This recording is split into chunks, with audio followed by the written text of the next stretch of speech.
Morning, everyone. It may not be Good morning when you're morning. listening to this, though.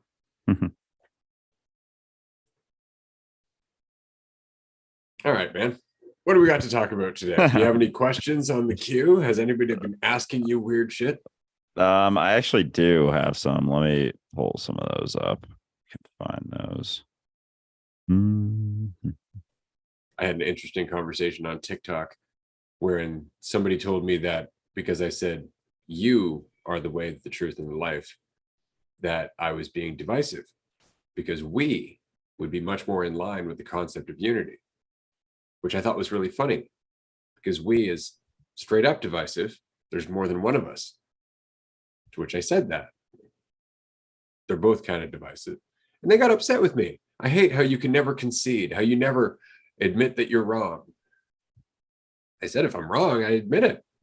I don't have a problem with that. But they were just really upset about the fact that they couldn't just be right, that I couldn't just agree with them that, yes, you're right, I should learn from you. Because they actually said, you may want to consider this in your spiritual progress kind of thing. It's like, all right, you seem to have an investment in me responding to you a certain way, whereas my response was still a bridge. I was agreeing with you. I didn't disagree with you. I just said we is also divisive because it's dualistic in its language. And so I just wanted to mention to everybody very quickly that I have no problems being wrong, but I don't really have any investment in being right either. I just like to think about things as a whole. And if ever somebody points out, well, that's actually not the case, I'll admit it. I have no problem admitting that. So it's just really interesting because often in these conversations, what happens is that they assume that just because I'm very sure about this one conversation, that I don't admit fault in any other aspect of my life, which is really kind of funny. It's just, this is a subject I've thought a lot about. I spent a lot of time in this environment in terms of consciousness and the discussion about the ego and letting go and God and existence and all that other fun stuff. So it's not that I won't concede when I'm incorrect. It's just that I've spent a lot of time thinking, and I've spent a lot of time talking to other people where I was incorrect. That's the other thing to remember too, is that it's been a long journey. So I don't want people to ever feel like they can't disagree with me. I think disagreement is important. I think it's very important in terms of helping me grow, helping the community grow, and of course, making sure that I'm not full of shit. So I have to be open to communication and people questioning me. I have to be. Yeah, for sure. It's funny when people, I just find it interesting because, like, obviously we talk about this stuff a lot, and you've been chewing on this stuff for a very long time. And it's not even that we're settled on anything. It's just you peel back enough and recognize what isn't the truth so many times. And so when people come at you, it's more like they're set coming at you on an answer with an answer. And then they're like, well, how do you know my answer isn't correct? It's like, no answers are correct. And it's not even being correct. It's just the process of the conversation being had. But usually when someone comes to me and it's something that I've questioned a bunch, like spent hours and hours and hours, days and days and days, weeks questioning something, and they come and they're like, well, how do you know it's not this? Like, I've just questioned it a bunch, and it's becomes very clear and obvious that certain things aren't the answer, aren't the truth, and none of them are. And then there's always, like, it usually ends up with, well, how do you know that questioning everything isn't the answer? And it's like, okay, maybe it's not. Let's not question that. Like, where do you want me to go with that? It's just so funny because usually it comes out or stems from their discomfort and their unwillingness to want to go any further. And we just keep going further with things, and we have no issue with continuing on with the conversation. And if you disagree, like, yeah, let's talk about it. But a lot of times people don't want to talk about it. They just want you to say, yeah, you might be right. I don't know. But so many people just settle on even like the agnostic approach. I'm kind of curious of your take on this when people are just like, well, I don't, it could be anything could be. It's like, yeah, anything could be. Or even settling on like, well, Christianity could be completely correct, or any of those belief systems could be completely correct. Like when people come at you with that, where do you go with those conversations usually? Anything could be correct. I mean, I get, well, actually, that's not even true necessarily. Like, what do we mean by could be correct? Which part? Which interpretation? Like the whole thing? All of it? Every interpretation? Because even the four gospels have different stories about Jesus. I think three of the gospels have completely different last words that he said on the cross. Things like that. So, but the point being is that the argument anything could be correct is one of those things that doesn't go anywhere. It's like, great, okay, the sky could be purple and we're just seeing it as blue because of our interpretation of that reflecting against our light, so on and so forth. And the point being, though, is that what is true? Can we just start there? Can we start with what is true? Can we start with what we know? You are here now. Let's start there. Because that's really it. That's all we know, right? Let's just dwell in that. We don't have to start looking for things that could be. What is pretty damned interesting, right? We just don't look at it. Instead, we're so busy trying to envision things that make us feel better about what is. We avoid what is. We don't look at what is. We think about what could be. And then we wonder why we suffer and can't connect to God. So I think that would be my answer as a whole is, we can spend as much time as you want in imagination, or we could grow up and be here. Yeah. And I guess that's really where we've been at for so long, is in that state of just imagination and so caught up in that we don't even settle into reality and aren't here for it. And we've been talking about the subconscious a lot, and the idea that your subconscious is being created here and now in reality. In every single moment, it's being molded and morphed and formed and changed and shifted. But because we're so caught up in, oh, well, this could be true, this imaginary thing could be true, like that thing is being formed without us being attentive to it, and then it starts dictating more of our life as we go along. And we have to settle back into where we're at here and now. And that's the extent of what we could possibly even, quote unquote, know, is that I'm here now. That's interesting. We don't even recognize that we're doing that thing where it's like, well, this could possibly be true. Yeah, that's the same reason you're worried that this person could possibly be judging you, or that the future could possibly be filled with peril, or that God could possibly be judging you. Like, if you're going to go there, then there's a lot of coulds. There's a lot of uncertainty that you're trying to avoid through false certainty. Like, it's the weirdest mechanism. Yeah, because so that phrase, what if, that's something that a lot of people deal with when they're worried about the future, having anxiety, dealing with anxiety and whatnot. They're constantly caught up in what if, like, what if this happens? What if that happens? What if this happens? It's like, and dealing with that is more common, and like an approach that most of society takes, that like, what's the point in settling upon or getting so caught up in what if, because it's not reality. It's not here now. And yet for belief systems, they're all fucking what ifs. They're all, well, what if this? Well, what if this is true? What if there is a man sitting up in the sky? What if, there is a hell? What if there are flames that burn you for all of eternity? What if there is a place where you can go only if you follow these rules? All of them are what ifs. And that's what people deal with who are going through bouts of anxiety and worry and fear. It's all caught up in what if, all caught up in their mind. And people don't recognize that belief systems are the same fucking thing. It's that what if. And because we're so uncomfortable with the reality of uncertainty and that we don't know, we take that what if and we're like, what if this? And then it makes that one makes us comfortable, and we're like, yeah, I'll follow that. But at the same time, it doesn't. It just gives us a false sense of certainty. Exactly. Which is the response they give you when they're talking to you about letting go of belief. Well, what if you're wrong? right? What if we get to the end of life and you're wrong and I'm sitting in heaven while you burn in hell? And it's so funny because that's the fear that causes them to cling to that false certainty. Because what if I'm wrong? It's like, what if you're not? Like, what if you're literally squandering what is? Your existence itself is a gift, and you're squandering it because you're worried about something that may never, ever happen, and nothing in reality has actually given you any indication will happen, except for other people who are also miserable.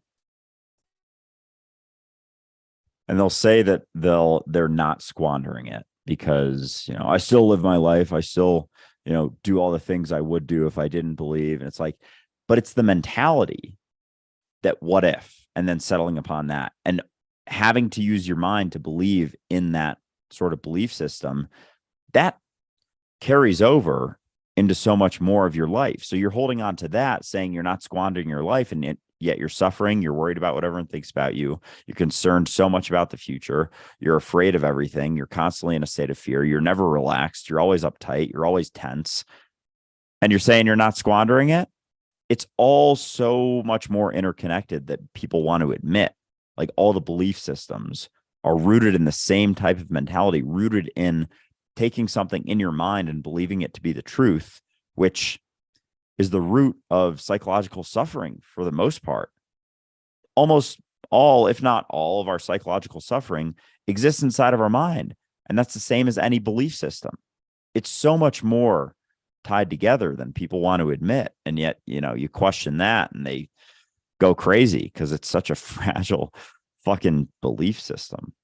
That's been dominant for a very long time, right? Not just the belief system, but belief as a whole has been a dominant part of human existence for a very long time, to the point where it's habitual and, again, kind of addictive, you know, to the point where even in a moment of having a recognition of what is, some clarity about awareness or unity or whatever that might be, after the fact, going back to your idea of yourself, you will start to put that up on a pedestal. You'll start to make it mystical. You start to make it something that's self-defining, and it ruins everything about that experience. And it's just habit. Just been doing it for so long that we don't recognize we're kind of doing it because everybody around us is doing it, and they're doing it because everybody around them was doing it. And it's just gone on for so long that there's nobody left in the party going, we got to end this eventually, right? And so I guess that's the conversation we're having. As we said, I think in season 2 or something like that, it's getting late. It's time to wrap up. You know, time to mature a little bit and start putting away the party favors and start cleaning up the room. And nobody wants to do that right now because the party's just been going on for so long. Even though at this point things are getting thrown out the window and somebody's shit in the middle of the floor, that kind of thing. Yeah, it's I feel like it's inevitably shifting now. Like even, you know, with Christianity and those types of belief systems, they're at record lows and people are leaving left and right because it's just making less and less sense to hold on to that. Like they were able to rely upon using it for things we couldn't explain. And so as more and more things are able to be explained, you know, things like natural disasters and whatnot, there you can't say it's like Sky Daddy anymore.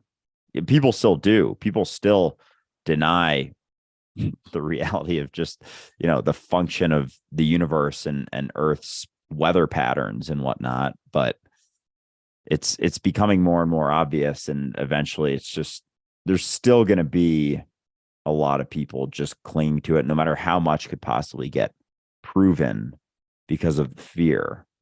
But that fear is reinforced by the thing that they're trying to soothe it with, which is always interesting. But No, that's a good question. Just because, why not? We were talking about how our reality is perfectly symbolic of our mentality. We've also talked about how there really is no division between anything at all. At one point, we were discussing the roots of astrology and just the recognition that, for example, like a supermoon, where the moon is closer to the earth than it normally is, affects things in a way different way, which would include us in our most vulnerable state. such as a fetus and whatnot. And so you start thinking about astrology, you start thinking about all that stuff, and you start thinking about the fact that everything really is connected, all of it, which begs the question that not is everything symbolic of our mentality, but is even our mentality symbolic of everything that's happening? Does that include natural disasters? Because we were just saying like, oh, it's obviously not Sky Daddy, right? But everything's connected. So do the current changes on the planet somehow not reflect our mentality, but are reflective of our mentality in the same way that our mentality is reflective of them? Are they connected? Is what I'm saying.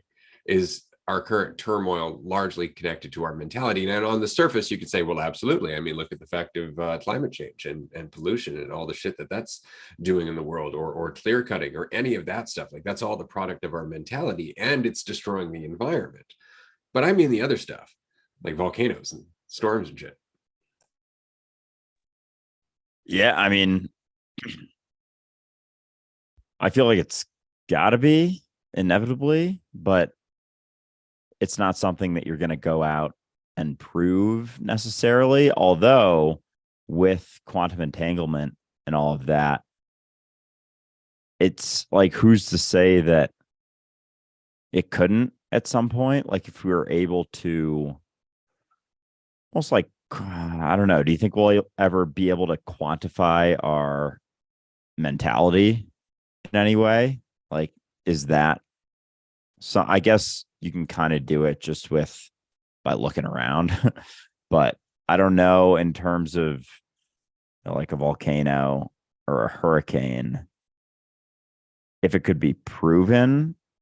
But at the same time, it seems like as we prove more and more that everything's connected, it inevitably has some impact. Maybe not, I was going to say maybe not the entire impact, but at the same time, if it has some impact, it has the entire impact in a way. Yeah. And well, to go back to your question, I don't know. I don't know if we're ever going to be able to quantify not even just mentality, because like mentality is always reflective of our commitment to that illusion, right? So quantify clarity, maybe. I'm not even sure what that would look like. I guess we'd be looking a lot like power versus force, that logarithmic chart of energy levels and whatnot. But again, like there's no measurable way to do that, and it's always in flux, which he even talks about in the book. And then, of course, you're not just talking about quantifying one person's mentality or one person's state of awareness, but the collective as well, because it's not like the weather is dictated by the mentality of one individual. There is no one individual. So it would be the collective. That's really interesting. And I wonder about it, because it wouldn't just be the mentality, but everything that we do, all of our movements, everything interacts with the air around us, with the atmosphere around us, with the environment around us. I mean, it all makes a change. So it's all intricately connected. But yeah, one has to wonder about the role of not thought, because I think that's something we've been discussing lately, especially in terms of like telepathy and whatnot, because thought is almost like a watered down version of intelligence, right? Because it's all conceptual. But intelligence, like the process of process, for lack of a better word, I do think that there's a connection there for sure, because often when we watch our thoughts or that process happening, it really is experienced like experiencing the wind or experiencing the rain, or say it's just part of our environment, except it's part of our conscious environment. And so one has to wonder, is it separate from the environment at all? No, I don't think so. And especially when we think about our, like heart center vibration thing, like that can be felt 6 feet outside of us. And so if you think about the exponential component of that with all humans and all life on Earth, as that expands out, it kind of, I'm guessing it probably is cumulative upon itself. And so would there not be a collective sort of vibration encompassing the Earth, which includes all of the weather patterns and the big natural disasters and things like that. It seems like it would have to be. I don't think there's any way that it wouldn't have any overlap at all, even given what we're able to prove with science and whatnot. Yeah, I'm curious as hell to see where science goes in that direction, because I mean that's really the door we're knocking on, right? Is the connection between awareness and reality. Until we figure that out, everything else seems like we're just kind of stumbling in the dark, because we're looking at reality or we're looking at ourselves, but we can't see how the two tie together. And so there's a lack of alignment. And I think it's interesting that we keep trying to quantify or make a structure about that alignment, but it really is an act of sensitivity. It really is something that you have to learn how to feel and align with by getting out of the way. Like it's not something that you can conceptually master or conceptually learn. I think this is something that we keep missing in a lot of ways. Is the problem with these old spiritual practices. Somebody in the Discord was mentioning, like, what's the underlying philosophy here on Dualistic Unity? It's like none. They're all useful in terms of there being stuff to chew on, but none of them are the truth. None of them will in any way supplement intelligence or awareness in the moment, right? Like that's the whole thing. And I think your response was perfect, that they kind of get in the way, and they do, right? And that's the point, that this is not about a philosophy. It's not about a belief. It's not about a concept. If you're reaching for any of those things, then we have not made the point clear. The point is presence, faith in yourself, not in your idea of yourself, again, because that's not presence, right? So it's something that we cannot describe to you, but we can try to point at, hoping that you'll have that leap of insight that allows you to let go and just be without thinking about yourself constantly. And then in that moment of just being, you'll go, oh, that's an option. And then that option opens up. And then it's really just exploring that option together, because we have not been.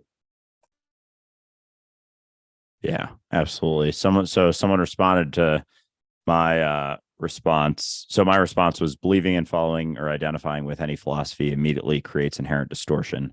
Someone responded to that, but isn't that view towards philosophy technically a philosophy? And so I think that's similar to the argument when I say I don't have any beliefs, and they're like, okay, well, isn't not having any beliefs a belief? And I think because we're so caught up in taking thoughts to be the truth, believing that we are what we think we are, that we can't fathom not having a philosophy or not believing in something. And so as when someone says any philosophy that you hold on to creates distortion, someone immediately responds, well, isn't not having a philosophy a philosophy? It's like, it's just so indicative of the mentality that we're so enthralled in and caught up in, that you can't even say, I don't hold on to any philosophy without someone being like, well, that's your philosophy, that you don't have philosophy. And it's like, oh man. But I don't know. What are your thoughts to that type of response? It's the difference between the concept, again, versus the reality, right? This is why we always say the philosophy is the disease for which it should be the cure, because it keeps you thinking in these high-minded concepts without actually applying any of them to reality. Because in order to apply the concepts, you have to look past the concepts. So it's not about being clever. It's not about talking about these things. It's about just being, right? We're having this conversation and it sounds intellectual, but it's really not.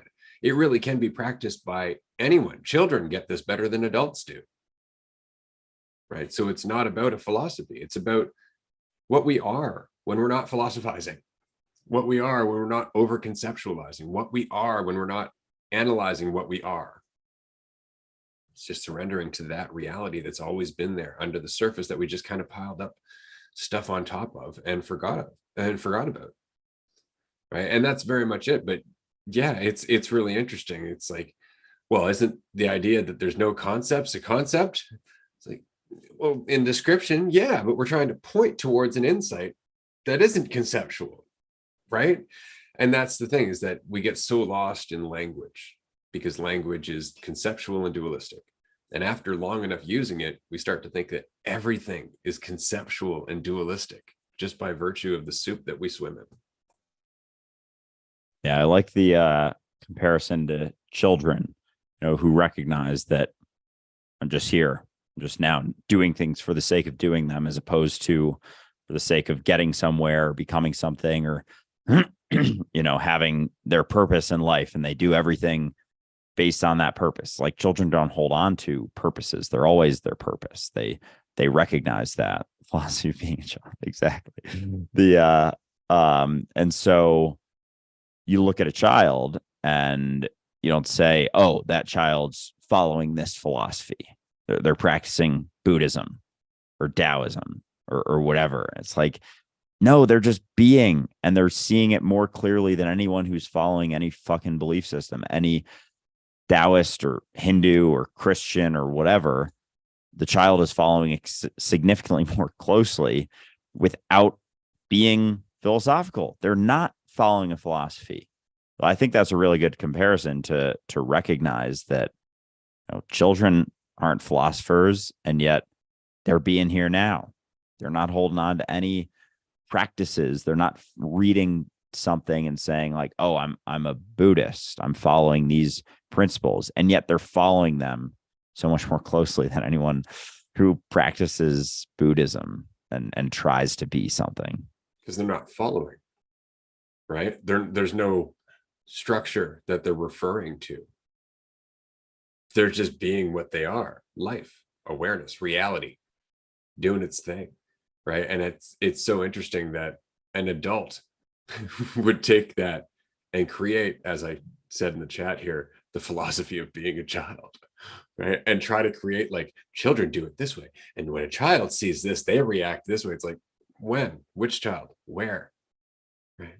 That's the whole point, is that it's infinitely fluid. And that's what makes it so uncomfortable for us, because we've lost that faith in ourselves, because we've fallen, we've hurt ourselves, we've been betrayed, we've been hurt, we've been in an environment that was dangerous, whatever the case may be. The fact is that we've lost faith in ourselves, and so we overthink everything. We're always looking for that structure to make sure we're on the right path, right? But the right path has always been what you already are. It's just we try to think about that, and that's what gets in our way. It's such a subtle trap. And that's the thing. It's so subtle that you don't even see yourself doing it, because as soon as you go, what trap? You're in it. Yeah, for sure. All right. So along these lines, sort of being a child and holding on to adult concepts, I have a question here. What is your definition of success? My definition of success? Yeah. Am I still breathing? That's very much my definition of success. And the reason being is that there have been so many times in my life where I felt like I was failing, only to later realize that that failure led to a success. And so success itself isn't any one state of being so much as an understanding that you're infinitely adaptable. It's not feeling good about yourself, and it's certainly not having more than others. It really is just not feeling lack. I would say, to me, that's success. The recognition I don't need anything outside myself, that there is nothing that I'm lacking that I can't one day unveil if I need to. There's nothing that I can't do necessarily when it's in front of me, so long as I put my full attention and my mind to it and I don't tell myself a narrative. Like, to me, that's success. Success is not feeling like I lack anything. It's not trying to get anything else. Andrew? Yeah, I think mine's very similar along those lines. I've thought about this before because it's not something I've thought about this question before, because my definition isn't something that I keep in mind necessarily, but I guess it comes down to how often am I attentive to where I'm at? And so it's definitely not something that I measure, at the end of the day. I'm like, how attentive was I between 9 and 12 p.m.? And, shit like that. It's just, that's kind of where the core of it is. And, how often do I not want to be anywhere other than where I'm at? How often do I let go of the idea that I should be somewhere else? How often do I let go of the belief that I should be feeling any differently than I'm feeling? Because as Ray kind of said, as long as you keep going, like that thing you were going through inevitably leads to something else, which leads to something else, which you learn from, and you learn from that, and then it leads to something else. And it's a continued process. So being like putting your finger on one event or one goal or one accomplishment very much limits your experience, and it places certain experiences above others. And when you recognize that it's all, you know, beautiful and amazing, and just the experience of having the experience is, even when it doesn't seem beautiful, letting go of the desire or the idea that you should be feeling something else or going through something else is how I define success. So it's not so much a specific, make $1 million type shit. It's how attentive am I in each and every moment? How often can I let go the idea that I should be somewhere else, or that I lack something, or that, I want this thing and that turns into need? How often can I let go of all of those things? That's awesome. And it's not something that is dependent on anybody else. It's not something that you can find via comparison, because how can you compare how attentive you are to your life versus how attentive somebody else might be? Because you don't know, right? So that sense of success is, again, self-driven, right? It's not something that anyone can take away from you or threaten unless you let them. And then it's just a matter of reprioritizing. So that's a damn good answer, man. Thanks. For sure. All right. I got another. This one should be a fun one. Nature or nurture? I think it's just like nature versus nurture. Science says 30-70. What do you think? I'd say 10-90. The first one, nature. Second one, nurture. So they're leaning towards a lot more nurture than nature. I think we've talked about this before, but this will be fun. My point always comes back to, where do you define the line? Sorry, when did you stop being nature? Because you are nature. Nature is nurturing. Like it's all part of the same thing. It's just that we tend to divide ourselves from reality, the observer from the observed. Right.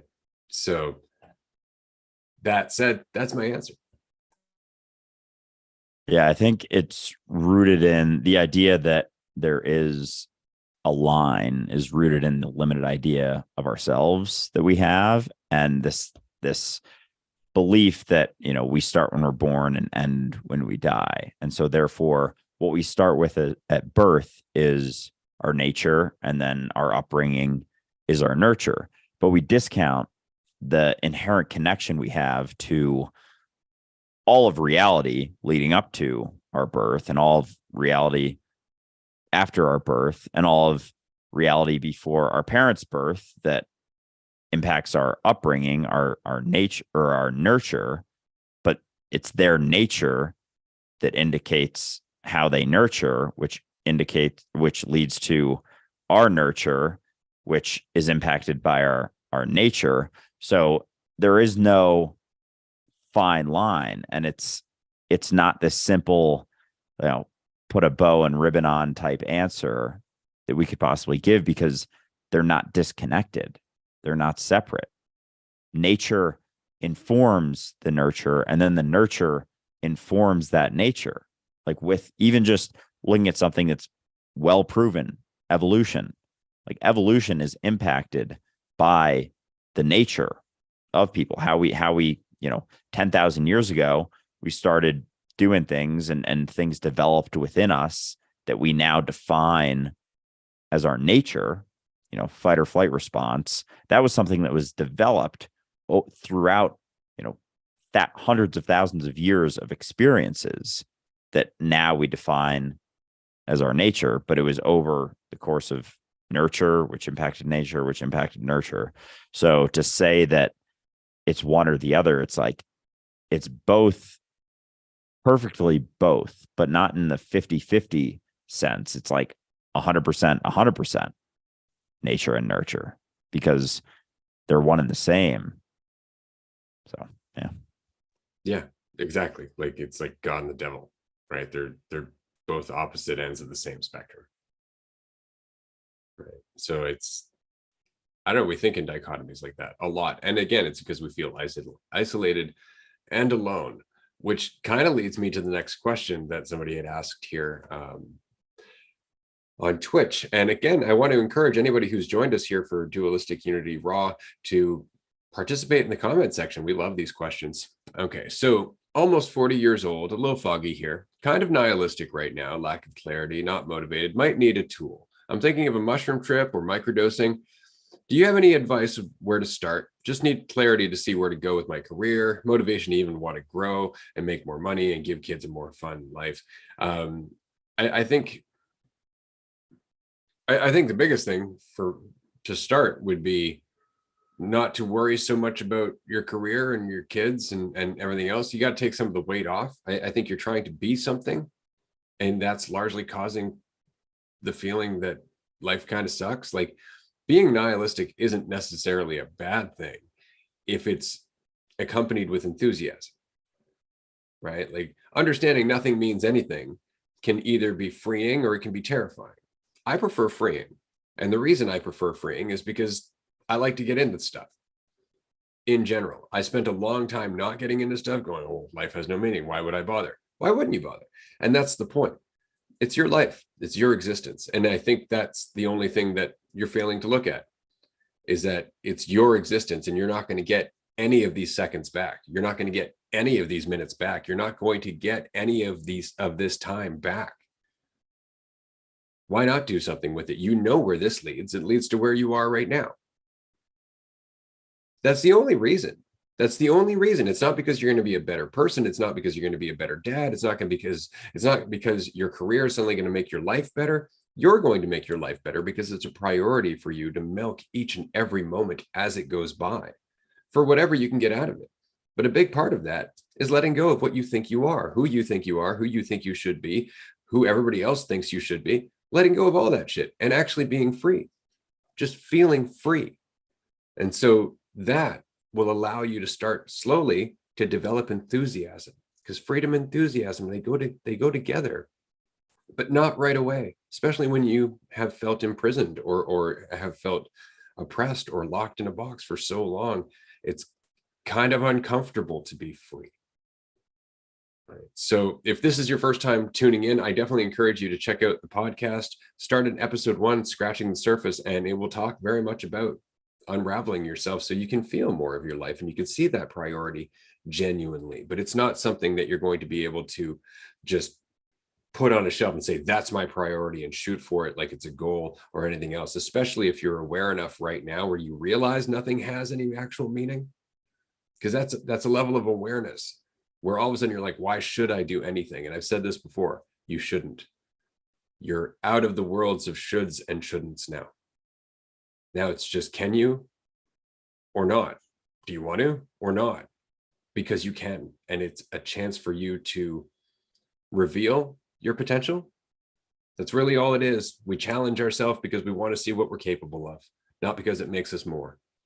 So I hope that helps. Pass it over to Andrew. Yeah, well said. I don't have much to add, but I think it's always interesting when someone says they're nihilistic and then they get caught up in shoulds, in saying, nothing means anything, nothing matters, and I should be growing my career. I should be progressing. I should be making a better life for my kids. It's like you're creating those shoulds inside of your mind, and as you've already recognized with a nihilistic viewpoint, you don't have to. But then we're still caught up in this society, in this world, so we are still caught up in shoulds, even if we say that we're nihilistic. So as Ray said, the first thing is to let go of the idea that you should be doing anything. And I get a response a lot of times when I say something like that, and they're like, okay, well then what, my kids are just going to have a terrible life and I'm not going to grow my career and I'm going to become apathetic and just not do anything and just sit on the couch all day. And it's like, no, when you let go of the idea, you're already saying you're having a tough time with all these things. When you let go of the idea that you should be doing any of them, that's when this sort of veil lifts and you're actually able to see things with more clarity. as Ray said, you drop that weight of I should be doing this and I'm not. It creates discomfort. As long as you're not doing the thing that you think you should be doing, it cuts you off from being able to do the things that you could be doing if you weren't holding on to so much weight that comes with the belief that you should be doing anything other than what you're doing.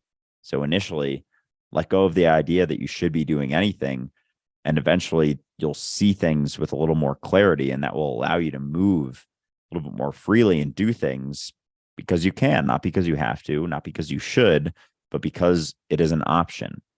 And that's how you're able to move forward. So, yeah. Absolutely. That all said, as a follow-up to your other question regarding psychedelics, yeah, they can be helpful for sure. I wouldn't recommend LSD. I wouldn't recommend acid, is what I'm saying. And the reason is because while it is a psychedelic, it doesn't have the same humbling effect that mushrooms tend to. So I would definitely recommend exploring psilocybin mushrooms if you're looking at a psychedelic experience, because it will help you reset your default mode. It will help you settle back into uncertainty where you're just in the present. Microdosing can help to a certain degree. It'll help at least take off some of the weight. But if you really want to ground yourself and have that experience that kind of resets all your buttons and makes you open your eyes, you might want to consider a slightly larger dose. Nothing huge, and this is certainly not a recommendation that you should follow, because this is just my own experience, but I would say like 1.5, 2 gram dose. 1.5, 2 grams is enough to knock you on your ass, but not to necessarily make it so you're incapable of functioning in the world. You'll still be able to wander around your house and enjoy the garden, or have coffee or watch TV or whatever it is you want to do, but you won't have any of that sense of certainty. You'll definitely be feeling like time doesn't matter, and you will definitely be feeling like wherever you are is the entirety of the universe, which is very much the point, because it is. And that's the priority that you want to start looking at it from. So yes, while psychedelics are not necessary after a certain point, especially if you don't remember how to let go, if you're having problems letting go, psychedelics can absolutely be a useful tool, but done responsibly. I just wanted to say that. Yeah. When talking about tools and anything really, when you're caught deep in the shit, I like to use an analogy and kind of think of them as literal tools. Like if you're in a very deep hole, something like psychedelics or therapy can be tools that help you like claw out of the hole, and then eventually you're back out of the shit and you're able to walk around, you're able to drop the tools and exist in that way. Eventually, you get down in some ditches, but they're not so deep anymore that you need to immediately run back to the tools. And so, yes, they can be absolutely super useful for, being able to just see things in a slightly different perspective. They allow you to shift your perception of things and the way you're so caught up in seeing things just enough that it could cause you to, see just a couple other options. And then as you take those other options, they lead to more options, more options, more options. But until you see those options, it can be very difficult to continue, moving through those things. And again, as we reiterate many times, they're definitely not necessary, psychedelics, but they can absolutely be useful. And there's no shame in using them, especially when you're caught deep in the shit. Absolutely. There was a follow-up question here, 2 follow-up questions. Actually, the first was, the problem is that, I pay the bills for 3-4 months, and then I usually relax and try to analyze how I can retire one day being a freelance photographer.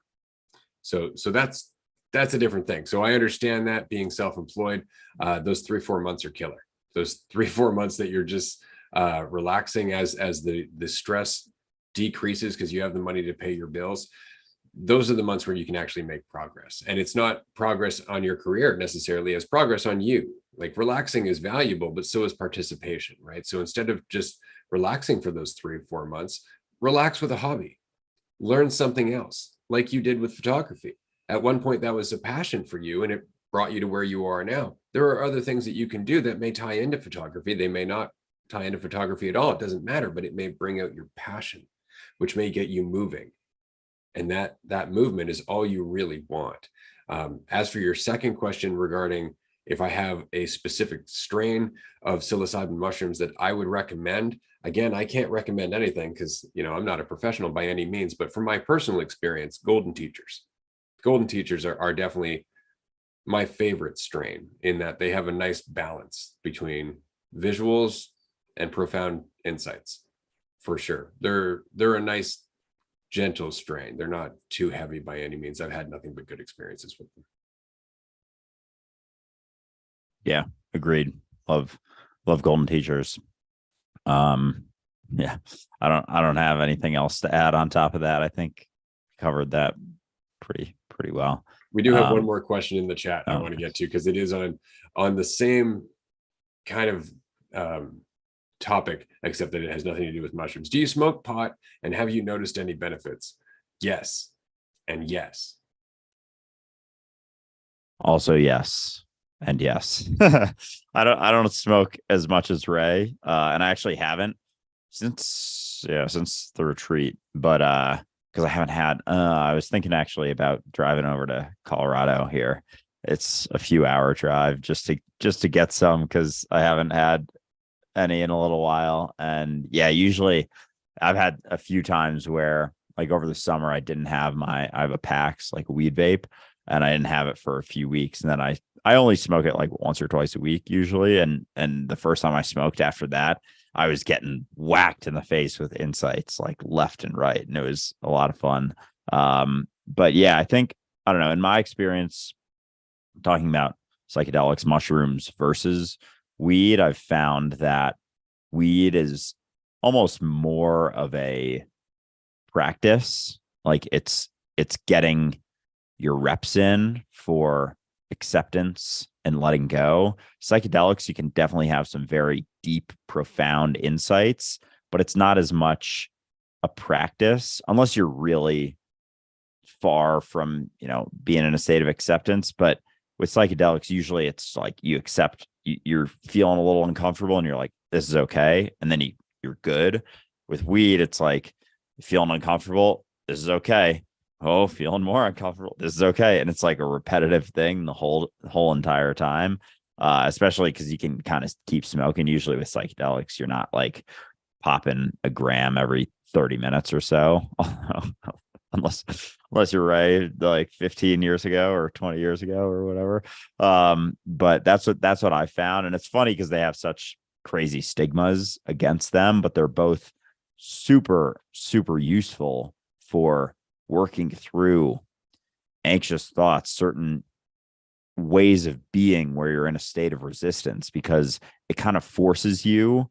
It doesn't allow you to suppress them so much, because as you suppress them, there's a cost to that. There's repercussions. There's consequences to trying to suppress it, where you feel worse, you feel more anxious. Whereas as you practice letting go of the idea that, you should be feeling any differently, and you accept where you're at, you're able to kind of work through it and deepen into that state of relaxation. But if you're resistant to how you're feeling, it's going to show you that you're being resistant. Whereas when you're not smoking, you're able to kind of shirk all of those things and push them to the side and box them away, which there's still the suffering, but it's not in your face as much. So you're able to avoid it. Whereas with weed, it's going to be in your face. So it is actually both of them are great practices for life. Not that it's something you should necessarily completely rely on, but they can be super, super useful. Yeah, absolutely. Yeah, I'm not gonna lie. I'm a big fan of the weed. I have been for a very long time. Of course, I have a type of glaucoma that actually makes weed beneficial to me in another way as well. But long before I had glaucoma, I was a fan of weed. There's a lot there. There's also a lot of danger there in terms of using it as a way of kind of tuning out the world, putting yourself in a fog, because some weeds will do that. And that can be helpful too if you're suffering through physical pain and whatnot. I mean, there are definitely types of weeds that will help you sleep, help you relax, help you deal with some of your pain. But on the psychological level or on the cerebral level, specifically with sativas and whatnot, yeah, there's a lot of benefit for sure. Because again, it has the same impact on your brain as meditation to a certain degree. And so it's putting you in a relaxed state where you become more aware of the shit that you're habitually doing underneath the surface. So somebody, a follow-up question on cannabis. What's a healthy break between smoking? Whatever you feel like. Honestly, it depends on your situation. As always, there's no set rule, but if you find yourself smoking like a lot, and it's habitual and you want to take a break, I would recommend at least 2 weeks. Take 2 weeks, that way when you come back to it in those 2 weeks time, you've had a healthy chance to come back to reality without the influence of cannabis, and it will make you appreciate the transition that much more. Yeah. I don't have as much experience with weed, so I can't dig into, when good breaks are and whatnot, but listen to Ray for those. But also question him at the same time and experience it for yourself and figure things out on your own. Absolutely. Yeah, you'll work it out for sure. But the longer the break, typically the more you're going to learn from it. So another question here. Every time you guys have experienced confusion in communicating, like holding on to the idea that there's a right or wrong thing to say, what was the recognition that allowed you to see the illusion? Let me pass this to you first. Understanding that there isn't a right or a wrong thing to say.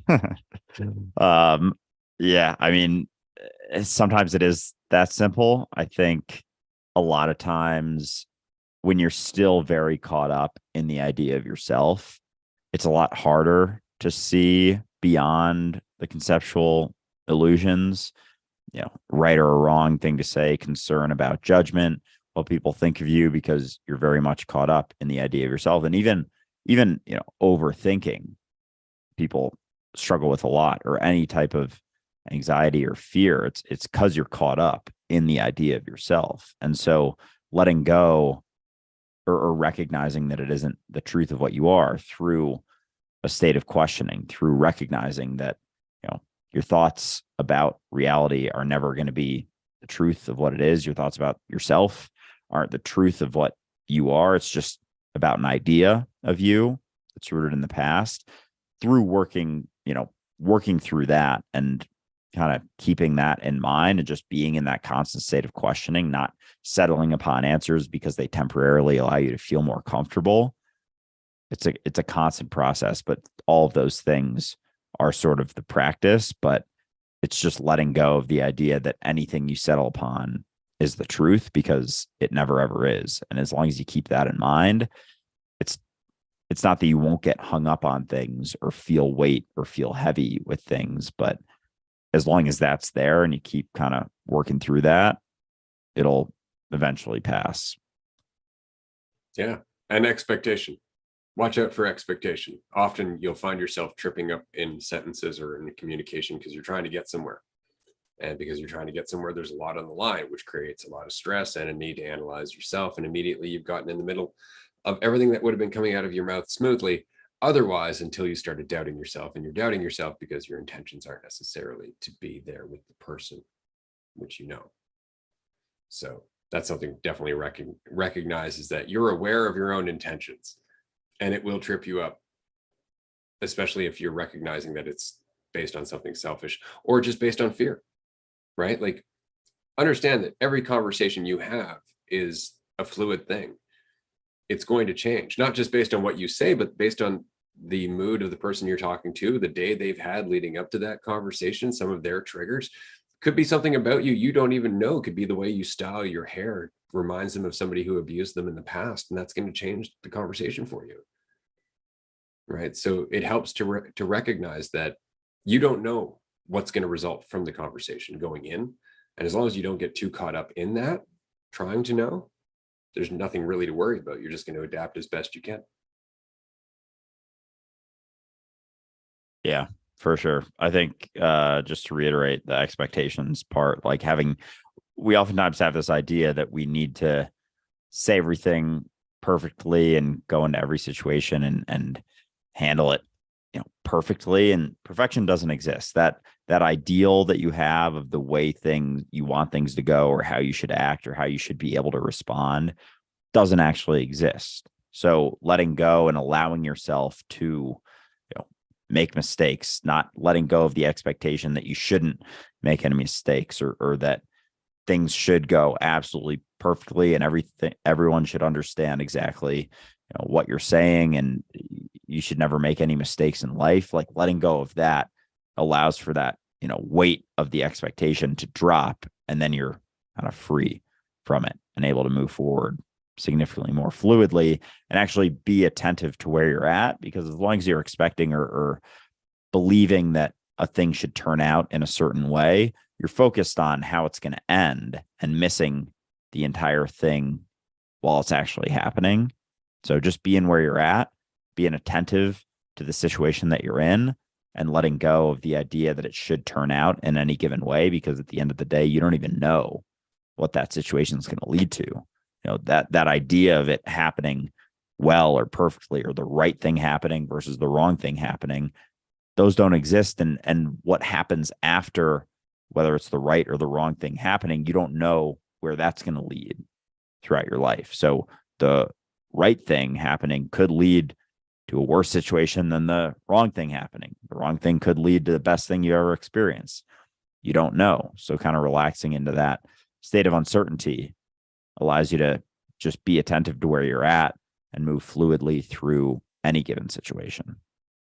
Yeah, absolutely. Well, it's funny because just prior to me joining TikTok, I had taken a job for the first time in 10 years or so because I had been self-employed. I had to move last minute. We talked about this in the manifestation workshop. And just before I moved, I had an opportunity to take this remote job, and I took that job, and it didn't necessarily end up being what I wanted it to be. And the environment ended up being a little bit more toxic than I would have liked. And so as a result, I withdrew a little bit in terms of my attention and my enthusiasm for the job. And my daughter came along and introduced TikTok to me. I was like, oh, okay, fine, I'll give in, I'll check it out. I started playing with TikTok. And then all of a sudden I started playing with TikTok a lot more. And a lot of it was because my job was sucking. And so I was having more time to kind of play around with these insights that I was playing with. And I remember at one point, my wife had asked me, like, do you think that maybe this is taking away from your job, like the fact that you're focused on TikTok? And I'm like, no, because admittedly, like the environment is beyond my control. So I'm just taking advantage of the time while I've got it to think about these things and whatnot. And then 6 months later, I met you and we started the podcast. Right. And so it's so interesting how often it'd be like, oh, I'm doing the wrong thing. Maybe I shouldn't be doing this. And then you realize that it's maybe some underlying passion that's trying to come out. Maybe it's some change in your direction that's trying to manifest as a result of a change in you. And you don't know because you're always looking at it from your own fears and your preferences and the things that you've been taught by everybody else is the right thing to do. And your brain's automatically going to run through all of those things because that's how your brain works. And even beyond that, the first video I saw of you was filmed 17 years prior, and you were debating even filming the video back when you were a lot younger. You ended up filming it, ended up posting it on a platform that wasn't even close to being created. Even social media was basically not even a thing back then, almost. And then you post it on there, and then we come across each other, and here we are. So yeah, just wild how things turn out sometimes. Yeah. Well, I mean, and especially considering like that video was part of a bunch of other videos that I released at that time, most of which ended up getting the attention I didn't want in a lot of ways. Right. And so I pulled them offline. I put them on a hard drive and I just left them offline for the longest time until one day I'm like, this one's pretty good. I'll throw this one up. I'm pretty sure like this rant might resonate with somebody, and it did. But yeah, even going to the forest, which is what inspired that video, was something at the time where I'm just like, I just quit my job. I just walked out. I sold all my shit. I just ran off to the forest. Like you can imagine all of the things your brain goes through in that moment. Like, what are you doing? Are you throwing your life away? Right. But the fact is that there are experiences in that you can't possibly understand. There are ways that you're going to grow from that you can't possibly anticipate. And this is the reason it's so important to go out and do adventurous things, or to do risky things to some degree while you're in your 20s and your 30s, especially because that's the stuff that you're going to think back on later. That's the stuff that's going to enrich your perspective of your life. You know, it's not just about travel. It's about hardship. It's about hardship. Like it's about just going through shit, jobs you don't like, relationships you don't like, friendships that are challenging, moving to a new city, whatever it might be. It's about change and uncertainty. You accept that in your younger years and in your older years, you recognize how much it makes you appreciate what you have. But the alternative is living in a box of false security and false concepts and false hope for the longest time until one day you're 50 and you're 60 and you're wondering what the hell you've been doing your whole life, right? Because you have no experience outside of the day in, day out habitual repetition that you've gotten used to over several decades, right? So yeah, it's worth just getting out there and fucking shit up. Yeah, the last couple, probably 2 months, maybe 3 months, I've been writing on my daily to-do list that I keep track of stuff on. Either something along the lines of do a bunch of shit wrong today or fuck up a bunch today.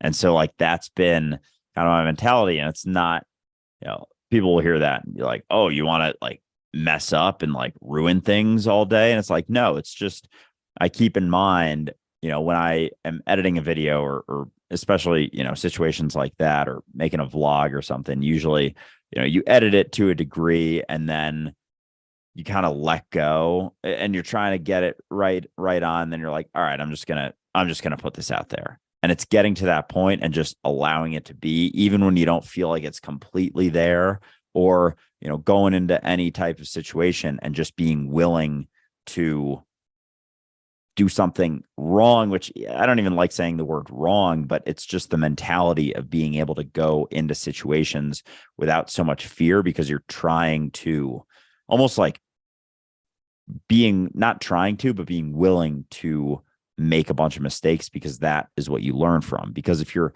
in a mentality where, you write on your to-do list, don't do anything wrong today, you're not going to do anything.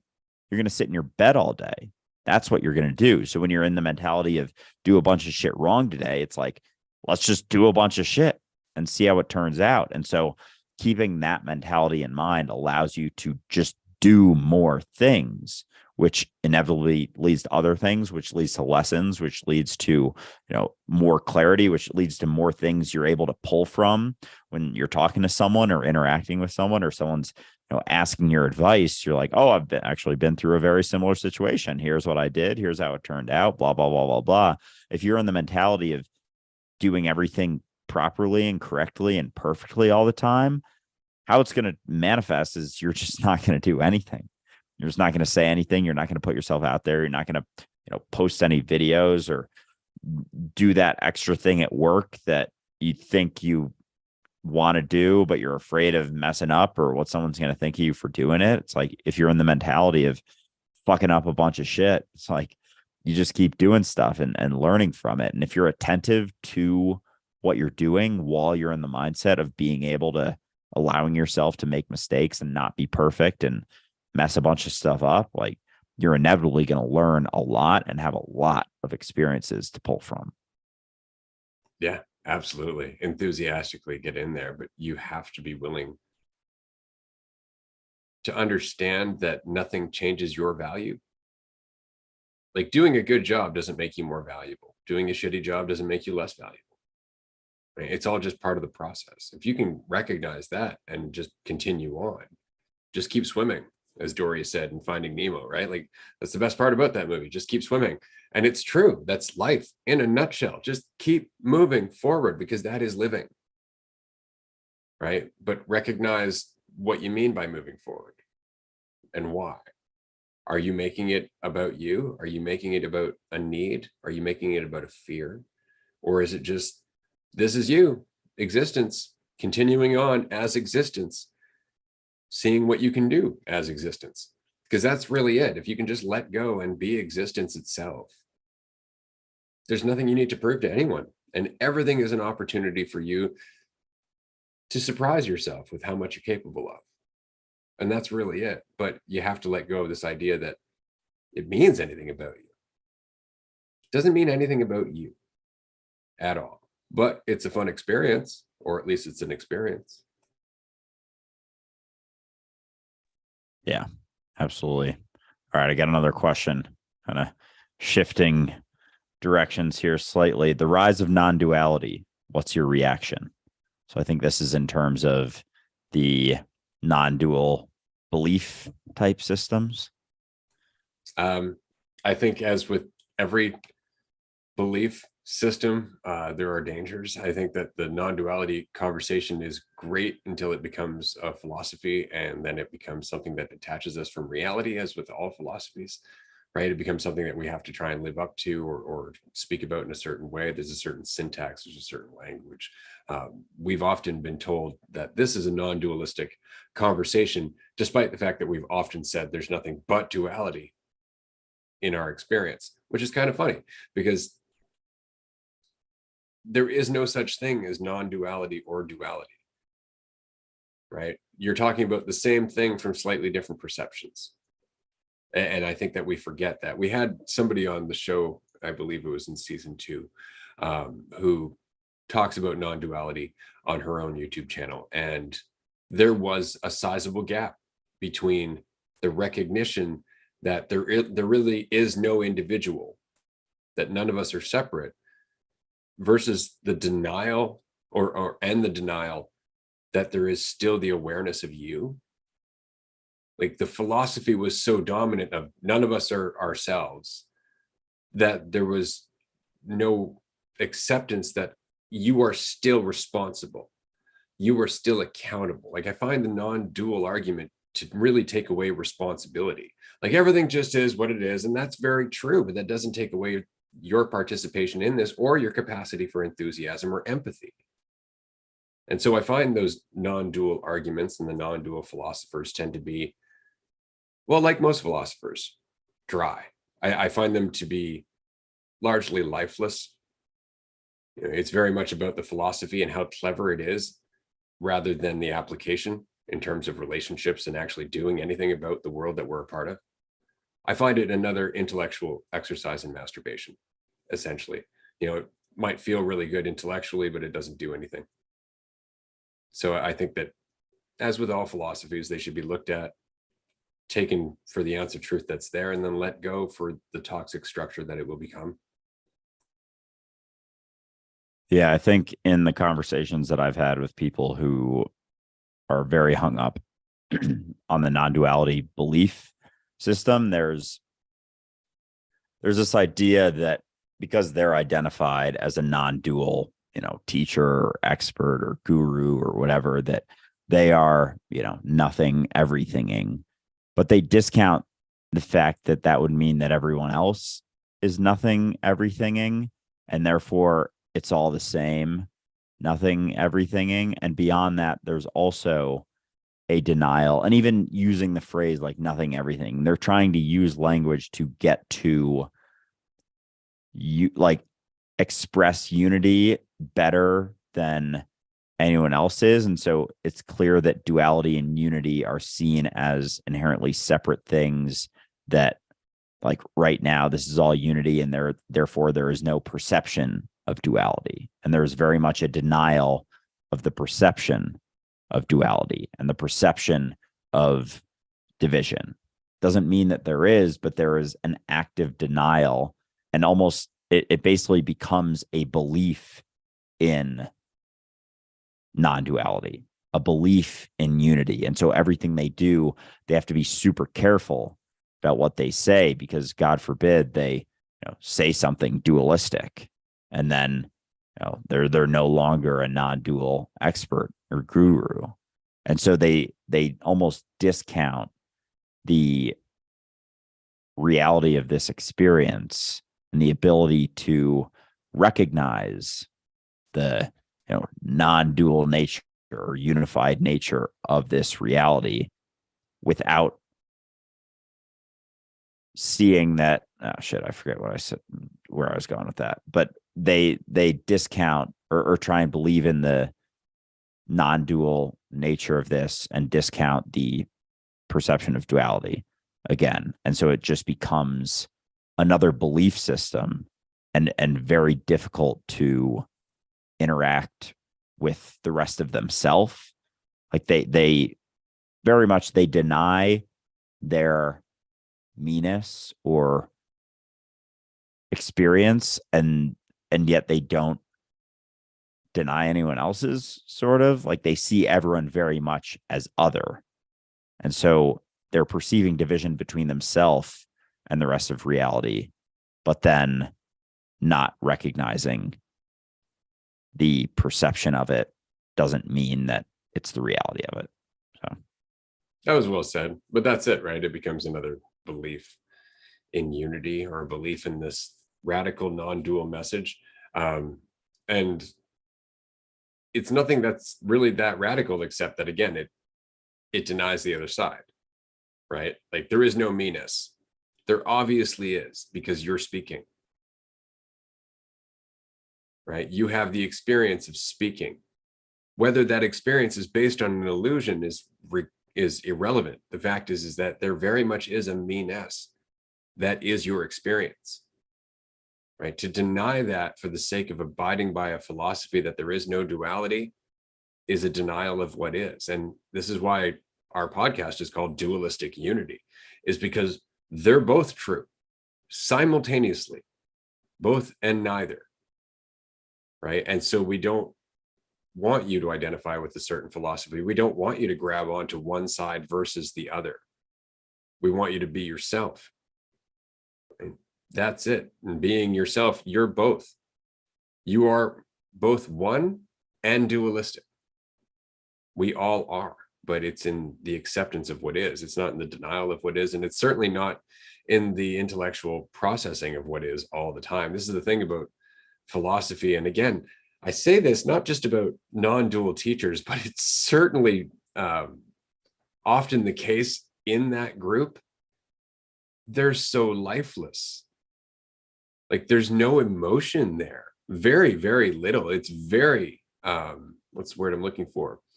It's rote. There's a certain degree of language that's just repeated over and over and over again.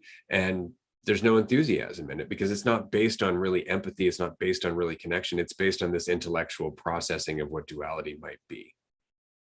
Right. And while that's important, I'm not saying it's not. It's way more important to recognize the experience of suffering. It's way more important to get out of your head and actually experience things and live with people, because that will inform you far more than any intellectual philosophy ever will. yeah, because oftentimes they're so caught up in the belief system, in saying the right words and using the right words. There's or at least I find there's very little flow state experienced. There's very little lack of thought in their discussions, in their talks and whatnot, despite them believing that there is, I guess, because they just keep saying the same types of things over and over. And so they're always keeping in mind like the right thing to say and the right thing to express, because they think there is a right thing to express. And that was very much our experience on one of our podcast episodes with someone who believes that they are a non-dual expert, which in and of itself, even though they may say that they think they're not or deny that, like they're kind of identifying as a non-dual expert. And so when they were responding to certain things, it was very much just, I don't know, practiced. And when we would say something, they would respond with like, oh, I wouldn't say it like that. I would say it like this. There's a better way to say it. There's a right way to say it. There's this idea that there is a correct way to use language, not recognizing that it's inherently dualistic. And so there is no perfect way or right way to use language. And even the belief that there is a right versus a wrong way to say it is very divisive and dualistic in that ideal, as opposed to recognizing, sure, there's ways to express things that have a little bit more of a degree of clarity versus a less degree of clarity, possibly. But it's not to say that one is right and one is wrong, because no language or words or concepts that we express are ever going to be actually what it is. So you have to kind of go into the conversation understanding that there is no perfect way to say it. There's no right way to say it. And then you can actually have a conversation about it and go back and forth, as opposed to just getting caught up in the minute details of the words being used. So you got anything else to add about? No, I think that you got it pretty well. Somebody was just asking what episode we're talking about because they may have missed that. I believe that is season 2, episode 9. Is that correct? It's called Beyond Words. Yeah, I think it's season 2. Yeah. Season 2, episode 9. Yep. You'll find it for sure. We do have a follow-up question. Being myself is not working for the people I meet to start hiring me and or consider me as someone who can do what I assist others to do. Thus why I think I may need a tool to change my vibe, concept, and way to be. Okay, well, I guess that really depends. I mean, if you're being yourself is one of those difficult things, because if it's who you think you are, then that's not being yourself. Like the idea that you're like, well, being myself isn't working. You're always being yourself. It doesn't matter if you change the way you interact with other people. It's still you to some degree. The question is, are you trying to be something? The question is, are you holding on to some idea of yourself while you're changing or while you're going through those interactions, right? So you're saying they don't resonate with you. Why? Right? That's all. It's just why. It's not necessarily that you're doing something wrong, but perhaps they have certain triggers, they have certain expectations, they have a certain mentality that they live within that unfortunately you're going to have to adapt to. Doesn't mean that you're not being yourself, but it is being considerate to the environment that you're a part of. It's just like walking onto a construction site. You put on a hard hat. Why? Not because you're afraid, but because it's prudent to do so. It's part of the environment that you're in. And so when you go into an environment where people are hiring you, for example, omit certain things that you don't necessarily think that they should know. Like perhaps you had a shitty morning. Don't share that with them. Or perhaps, things have been a little challenging for you. Don't share that with them. And why don't you share that with them? Well, because maybe they just don't want to hear it. Maybe they've had their own problems. Maybe they're looking for somebody who's just saying like, I'm just here to do the job. I'm not here to tell you anything about myself or my story. I'm here to get it done. So it depends. That all said, you're still going to end up not succeeding. You're still going to end up not meeting everybody's expectations. There's always going to be somebody who just doesn't vibe with you. There's nothing you can do about that. All you can do is do your best to adapt. That's all you can do. And keep at it. If that person says no, there's another person. If that person says no, there's another person. Just keep going. And if all of those people say no, there's another path entirely. There's all kinds of different directions. But the important part is to not tell yourself that things are in your way. It's not to defeat yourself before you even get in the office, because that carries with you. Yeah. And even the desire, I know this in the immediate seems like not what you want to hear maybe, but like the desire to be liked by anyone going into a situation means you're not being yourself. You're being the idea that you think they're going to like. And so when you go into an interview and think, I need this right now, this is what's best for me, I need to be liked by this person, you're not going to be yourself. And then, going beyond that, you get the job that you want. You get hired by the person that you're trying to get to hire you. And if you're not being yourself in that and you get a job based on the idea of yourself that you want to be, that you want this person to like, you may not enjoy the job as much as you thought. It may not be a great fit for you. And so I know it seems like if you actually are letting go of that and actually are being yourself and going into these situations, and it takes a few tries to get hired, it takes a handful of tries to get hired, like keep at it. Usually when you are not trying to be anything for anyone, you're in a state of relaxation and you are easily adaptable to the situation. People do very much appreciate that. If there's any kind of universal mentality that people gravitate towards, it's someone who's relaxed and not expecting them to like them. Because if you're expecting them to like you, you're expecting something from them. People don't like to be expected of things. And because then you're really acting manipulatively if you're being something that you're not normally, not being yourself, but trying to be something for someone else. There is a degree, a twang of manipulation in that, because you're trying to get them to like a certain thing that you think they'll like. So letting go of the idea that you want them to like you will allow you to be more relaxed, and even just relaxing into the reality that you don't know if this is the perfect job for you, because that will also reinforce a state of relaxation, which is typically the best mentality to be in for any type of situation in which you want something to happen, is letting go of the desire for it to happen, because then you're in a state of relaxation, and then it allows your true self to come through, and then you're able to connect with the person even more.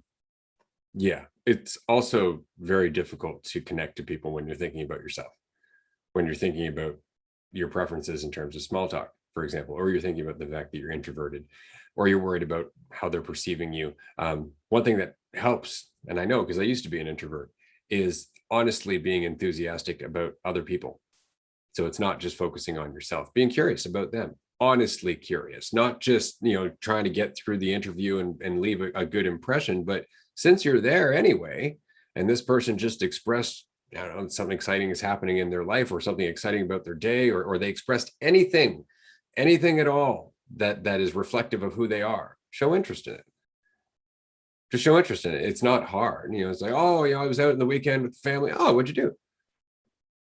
In the same way that you would hope somebody might show interest in you, and with the same level of enthusiasm if you can, right? Because you're talking to yourself.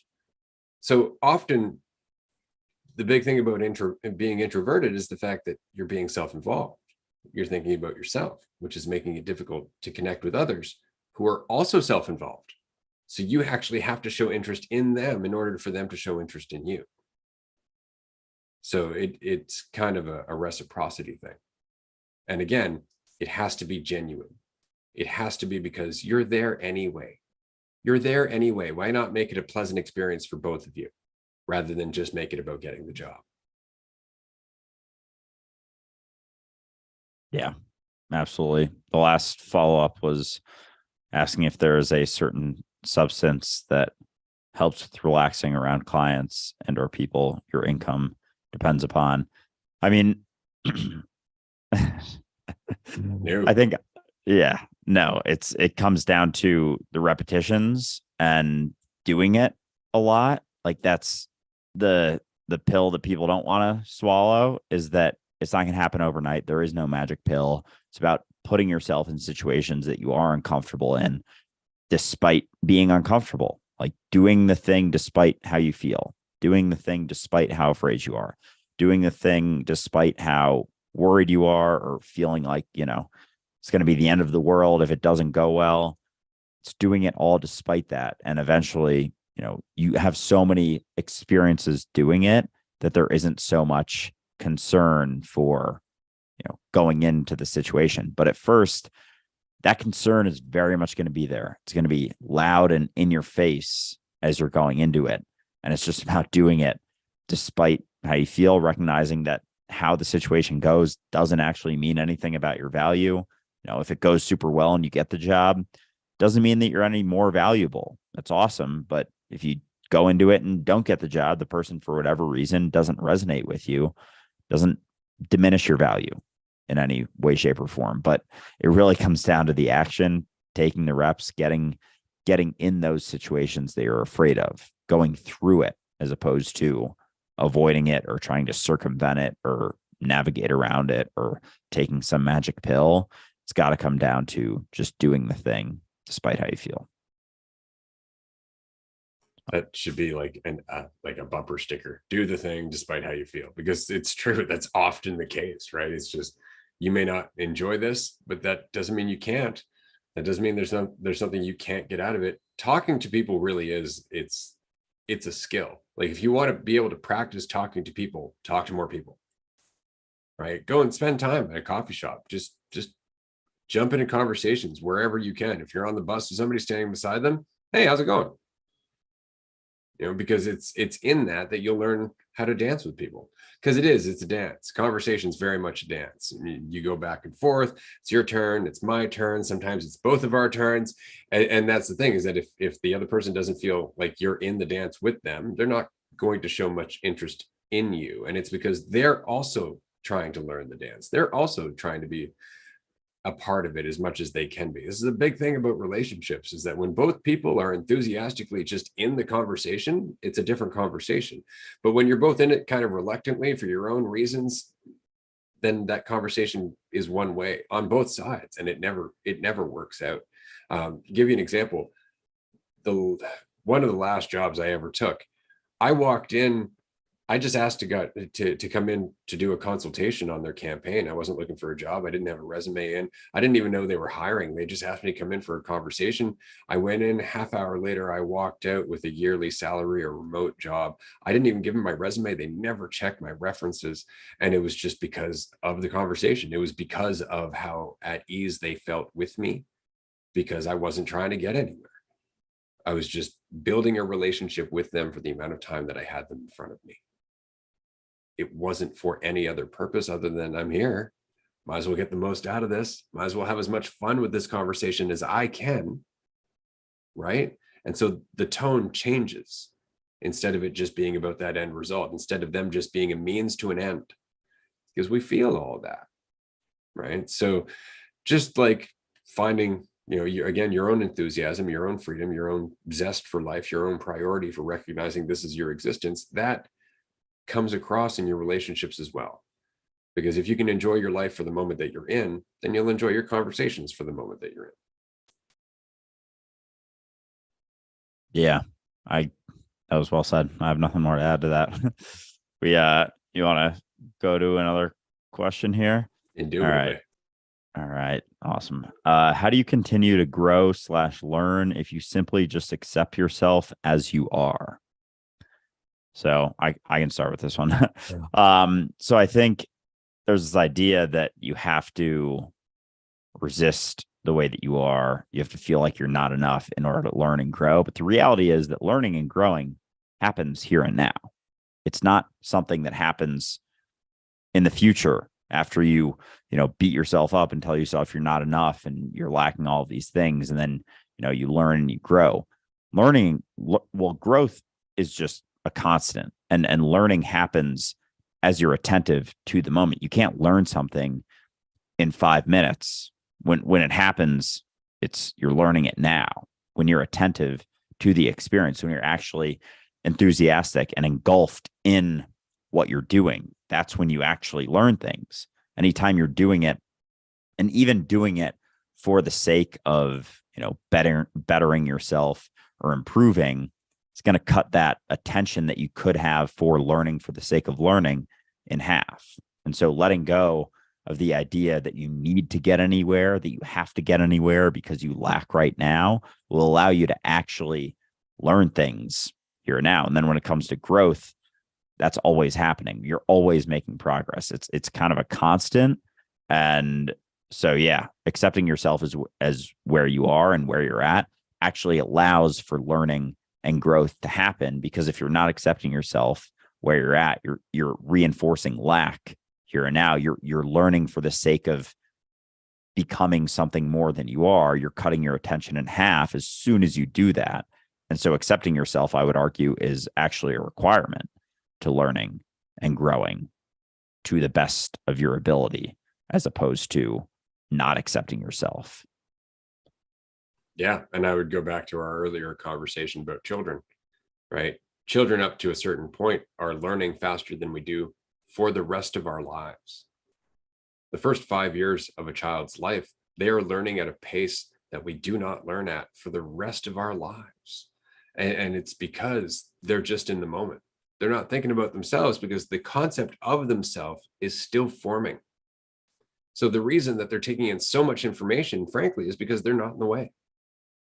So they're just absorbing it. It's just like the reason that children learn second languages so much easier. It's because they're not getting in the way with what they think they know. They're just absorbing it and adapting based on the absorption of that information. So accepting yourself is the easiest way to learn anything, because then you're not putting your old self in the way of your new self coming into fruition. Because that's the problem. As soon as you start thinking about yourself and judging yourself and analyzing yourself, you're thinking about who you used to be, not who you are right now. So how can you do the thing you're doing right now without being the person you are right now? It doesn't work. You have to be who you are in order to be where you are and get what you're doing done. Otherwise, it's going to take that much longer and you're going to half-ass it because you're just not in it.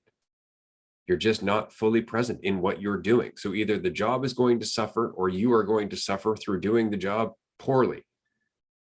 Right? So accepting yourself, and that really just means stop thinking about yourself, is the best way for you to adapt and learn, because you are an adapting and learning machine. Yeah, and being who you are, just to reiterate, is not the idea of you hold on to. Like, oh, I'm this, I'm Andrew, and I have this like and dislike, and I'm good at this and bad at this, and so I'm going to keep doing this moving forward. It's like that type of mindset, holding on to the idea of you, inevitably hinders your growth and ability to learn, because that idea of you is never the truth of what you are. And so being who you are is just being the situation that you're in, being the process of learning. You're reading a book, you're trying to learn about a certain topic. Like, in that moment, you are that experience of reading the book, of learning it, not for the sake of bettering that idea of yourself, just for the sake of doing it. When you're doing the thing for the thing, it actually allows you to put 100% of your attention into that thing. When you're doing the thing for an external reward or to better the idea of yourself, that attention gets cut in half. You're lucky if you're using half of your attention on the thing that you're doing, that you're trying to learn from, when you're caught up in doing it for a certain reward or for a payoff, or, to improve or be seen as a better person in the eyes of society. Yeah, good answer. That's what I've got. All right. Awesome. Do we have any in this chat? I think we're good on this chat. Do you have any others? I did want to mention, because somebody asked earlier and I wrote it in the chat. If anybody is looking for me on Instagram, you can either find my Instagram account at Coalition for You, or just look up Dualistic Unity, because everything that we post to social media right now also gets posted as a collaboration with our Dualistic Unity account. So you can just follow us on Instagram at Dualistic Unity, or TikTok at Dualistic Unity, or Pinterest at Dualistic Unity. We're pretty much everywhere as Dualistic Unity.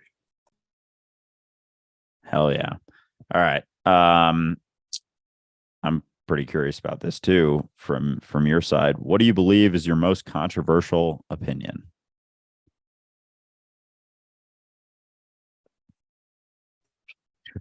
We could do a different question too if you're not feeling this today. Okay. I might as well say it. Why the hell not? There's too many goddamn people on this fucking planet. That's my most controversial opinion. At the end of the day, we are not talking about our population. We're avoiding the conversation about our population. We don't want to discuss it. We don't want to look at it, because we know what it means to look at it. It means that we actually have to look our view of life in the face. We have to look at our entire view of existence in the face, and we have to start addressing why we're doing what we're doing, because a lot of us are having children as accessories. A lot of us are having children because we've been told it's the thing to do. A lot of us are having children because everybody else is having children. And then we're sticking them in school and we're not taking care of them. We're not raising them. We're not connecting with them. We have no fucking relationship with them whatsoever. And then we're unleashing them on the world for generations to come and wondering what the fuck is going to happen. Sorry, I got a little worked up there. The point is that there are too many people on this planet. And until we are willing to recognize that and stop having so many of them, there is going to be increasing scarcity. There's going to be increasing war. There's going to be increasing agitation and mental health problems, because it's just like a room. There's a finite amount of space. You keep packing people in it. People are going to start to suffer. The quality of life will start to go down. Right. And regardless of our attempts to fix that through technology, regardless of our attempts to fix that through control, we are still suffering. And we're suffering because we're not in balance with the planet. We're suffering because, by sheer lack of awareness, we keep popping out units, as George Carlin said, and filling the planet with more living beings that aren't focused on one another, that don't empathize with one another. And so, of course, they're killing each other. Of course, they're taking advantage of each other. Of course, they're being competitive. It's an environment that breeds the very worst in our mentality. And we can't address that while we're too busy clamoring against each other, shoulder to fucking shoulder. It's a very difficult thing to solve. So I would say that's probably my most controversial opinion. Maybe. Yeah, I mean, that's definitely, I'm with you on that. It's fascinating how we don't want to look the most obvious things in the face because they make us uncomfortable, and we don't want to look beyond our immediate experience and wonder if something we're doing doesn't have an impact on all of reality. Like we shirk that. And even the idea of, you know, super rich people, like the 85% or 85 people own more or have more money than the bottom 3.5 billion people. Like we don't want to look at, you know, starvation, homelessness, all of those things as being in any way connected with that hoarding of things and hoarding of wealth. And when I bring this up, kind of like when Rail brings something like this up, people are like, oh, so communism, just take all their money away. It's like, no, mentality shift and talk about this openly so that people see the absurdity in deriving all of their value from having $10 billion and thinking that that actually makes them more than if they were to only have $100 million and put that money somewhere else, or opening up some, you know, homeless encampments for people to actually live and have a life and take care of myself as all of reality. But anyway, beyond, you know, the population discussion, I think up there for me that people really don't like hearing is that your belief in God reinforces all of your suffering.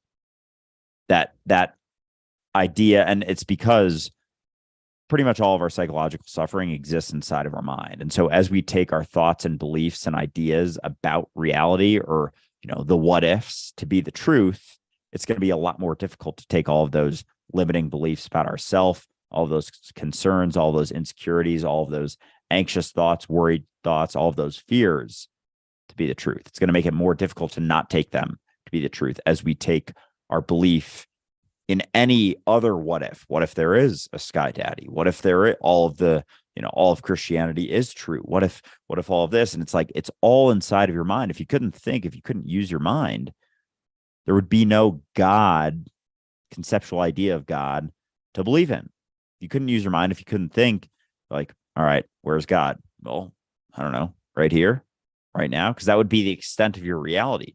You wouldn't be able to use your mind, your imagination to come up with all of these what if type situations. So your belief in the conceptual idea of God reinforces all of the suffering that you're trying to avoid by holding on to the belief of God, thinking that that's actually solving anything, when in fact it's reinforcing the mentality that creates all of your suffering, creates, you know, suicidal tendencies across all of society. Is the conceptual, is the belief in your idea of yourself that's reinforced by your mind and your imagination and all of those ideas that you hold on to, because that the idea of yourself is reinforced by ideas and concepts, because that's all it is an idea, is a concept. It isn't here now.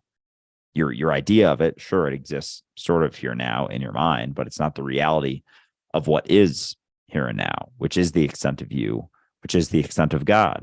So anytime you're holding on to that conceptual idea of God, it's going to reinforce all the things that are basically causing all of your psychological suffering.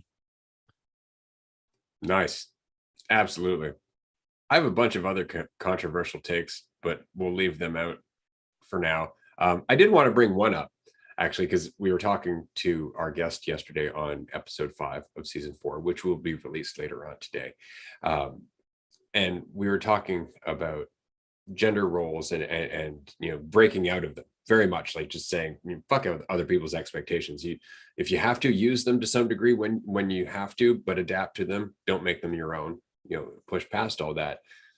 There's this expression that's often used right now for this small portion of the male population that is incredibly egotistical. Incel? Do you know this expression, incel? I've heard it. I'm not super familiar with the meaning behind it. Involuntarily celibate. That's what it means. Involuntarily celibate. So guys that can't get any, basically. And they're resentful about that because they feel they deserve to get some, that they shouldn't be celibate because, they have value and therefore a woman should love them or like them or at least give them sex. And it's so disempowering, and it makes them obviously insecure and often very toxic, because there's this entitlement. Just because I'm a man, I should be valued, and so on and so forth. And that value should come through sex. And I think this opinion is something that dawned on me when I heard the expression incel, and I saw the behavior, how toxic it can be. There's a very simple way to fix this. Take out the involuntary. Just be celibate. Get over your insecurity. Get over your need to think that your value is defined by how much sex you have or how attractive you might be. Let go of the involuntary. Just be voluntarily celibate. Stop trying to prove yourself. And what you'll find are people who actually appreciate you for who you are. But if you're always out there trying to get laid, trying to have sex, trying to prove yourself, every person you talk to is going to feel that coming. You're going to come across as a creep and a manipulator, because you are. And so it's just really important to recognize that if you want to change your life so people don't consider you to be an incel, so you don't consider yourself to be an incel, and you're not miserable thinking that sex somehow gives you more value, just voluntarily be celibate. Give it a try. See what happens. Because I promise, at the very least, you will be able to enjoy your own company a little bit more, because you won't feel like you're lacking so much. I want to throw that one in there quickly. Yeah, it makes me wonder too, because stress has such a high impact on our life in so many different facets. And someone who is involuntarily celibate, can't do whatever it is, holding on to the fear and the resistance to that type of situation will inevitably create a lot more stress in your life. So as you let go of the desire to not be celibate, which is inevitably going to create a lot more stress, you're not going to experience as much stress in your life, and you may actually be able to improve whatever's causing that to be the case. And even people who are, diagnosed with a specific thing, that idea of yourself is reinforcing that thing, that situation that you're dealing with, that you're so insecure about. As you let go of the insecurity, which isn't necessary. Like we think, oh, I'm going through this thing and therefore I have to be insecure because it shouldn't be happening and I wish it wasn't happening. And what does this mean about me? Blah, blah, blah. Anything you're going through, you lose an eye or something. You don't have to be insecure about that. It just is what it is. You're defined as an incel by whoever or whatever. It doesn't have to be an insecurity. Insecurities exist within you because of your resistance to the situation at hand, which creates more stress, which probably reinforces whatever thing you're going through. If it's related to a mental thing that you're going through, which a lot of things are. Obviously, there's the physical, whatever, but our insecurities exist within our mind. They are created by us based on our resistance to reality, based on our resistance to the way things are, thinking they should be at all different than they are. And that goes for so many different situations. So as you let go of that resistance, as you accept things for what they are, a lot of the insecurities may actually improve because you're feeling less stress in your life, because you're, relaxed now, because you're no longer resisting reality. Yeah. And you're doing it for you, which changes things, right? Like that's the thing, is that you're not dressing up for what other people think of you. You're dressing up for you, right? Which means you'll probably take more care and concern because it's for you rather than your idea of somebody else. And as long as you're dependent on somebody else giving you value, you're going to become more and more resentful of those who don't, because it comes from need. It comes from desperation. You're actually digging a hole that's going to make it harder on you in the long run. So it helps to remember that. We did have a question. Did you answer the question from Instagram about the impact of social media and the digital world on our reality? We didn't get to that question. And unfortunately, it's because we have run out of time. We are just wrapping up this episode of Dualistic Unity Raw. However, we will probably talk about it on Patreon directly after this. If you'd like to join us, patreon.com/dualistic unity. We have groups 5 days a week where we have this conversation, and you can be on the screen with us. You can ask us your questions or share your stories with us directly. It's probably the best part of Dualistic Unity, in my opinion. So if you can join us there, we would love to see you. Other than that, we will be back on Sunday for another episode of Dualistic Unity Raw. Awesome. All right. Bye, everyone.